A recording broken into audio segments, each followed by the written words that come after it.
This one's from Sue Mason, and Sue is the wife of a 30-year Teamsters member and retiree of Local 728 in Atlanta, Georgia, currently residing in Florida. The issue is, of course, pensions. My most pressing question to the Democratic candidates is, how do you plan to shore up the multi-employer pension fund? My husband worked for 30 long years, 70-hour work weeks, foregoing pay raises and other labor incentives in order to secure a pension that was promised to us. Now we're seniors and they want to cut our pension. So we no longer have the ability to work those long hours and harsh conditions with our aging bodies. So my question is, how do you plan to fix it?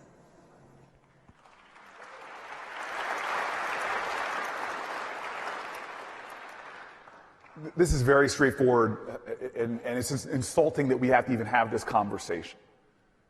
There are ways to measure the soul of a nation. You look at how they treat their children. We have some real issues to talk about, from public education to prenatal care.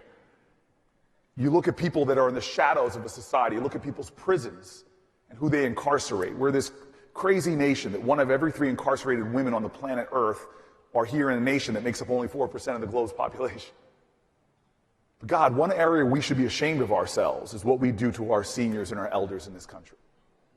The very idea of this nation is that everyone should have dignity and security in retirement. Those people who were made a promise for pensions, and now we're a nation that isn't in a bipartisan fashion rushing to make sure we meet that promise, I'm sorry. This is something that I will fight for, go to the mat for, and woe be to you if I am the President of the United States and are going to stand in the way of doing what's right by people who earn pensions and are being held back or denied them by politicians who don't seem to get the values of this nation.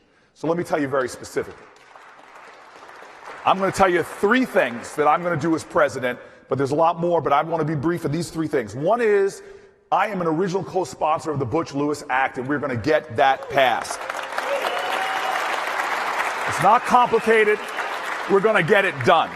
Number 2, Social Security in this country has not kept up with the cost of living of retirement. We have millions and millions and millions of our seniors living in fear, insecurity, and at or below the poverty line. Enough is enough.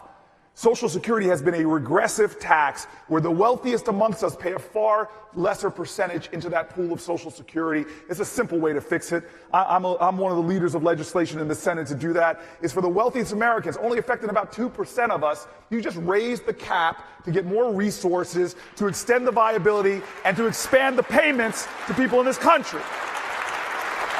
And now, this is important because security is... My mom turns 80 in a couple of weeks. And I watched her with my dad, who had Parkinson's and Parkinson's dementia, at the end of his life. There are millions of Americans who are taking care of a spouse with special needs, a parent with special needs, a child with special needs, and it is hard. You bleed through your savings, your home, you're giving up your job or whatever else you might be doing to bring income in. It's physically a toll on you. I watched what my mom went through trying to take care of my dad. And we have this nation that says to you at the end of your life, the only way you're going to qualify for help is if you bleed through all of your savings, and that's when you qualify for Medicaid. Talk about stripping the dignity of somebody who played by the rules the whole life, and we're a nation that says we're not going to stand with you until we drive you into poverty. And those people who have given up their jobs to take care of you, which, by the way, if they didn't do that and you ended up in the public sphere, it would be more expensive. So you're doing a service. And you're doing what reflects the soul of this nation. We need to have a plan that for those folks at the end of their life in that period, that we're a nation that stands for each other with those ideals I talk about all the time of grace and decency and love. And so the simple plan for me, I'm not playing around. This is very simple. Number 1, for Medicaid and Medicaid eligibility, we're going to raise the cap on how much money you can have so you don't have to go to poverty in order to do it. And then number two, very simply. Number 2 is very simple. If you are staying home to take care of someone with special needs, that should qualify in America as work. And under my plan, we are going to make you qualified for the Earned Income Tax Credit, and you will be able to get thousands of dollars back as well to help support that most sacred obligation that we all understand, which is to take care of a loved one in their final stretch to see God. Thank you.